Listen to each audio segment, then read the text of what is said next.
మేము సంఘ విద్రోహ శక్తులు అని అడుగుతా ఉన్నా. మేము సంఘ విద్రోహ శక్తులు కాదు, ప్రజాసేవ చేయడానికి రాజకీయాల్లో వచ్చాం, ఎన్నిక కాబడ్డాం, మంత్రులుగా చేశాం.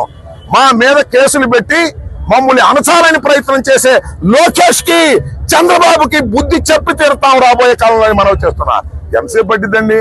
కాలం గిర్రని తిరిగి వచ్చేసింది. ఓ సంవత్సరం అయిపోయింది, ఇక 3 సంవత్సరాలేగా, మధ్య ఇంకో సంవత్సరం ఎలక్షన్లేగా. కాబట్టి కాలం గిర్రని తిరిగి వస్తుంది.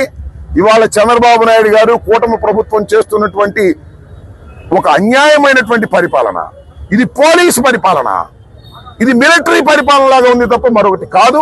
వీటన్నిటినీ ధైర్యంగా ఎదుర్కొంటామని కూడా మనవి చేస్తున్నా.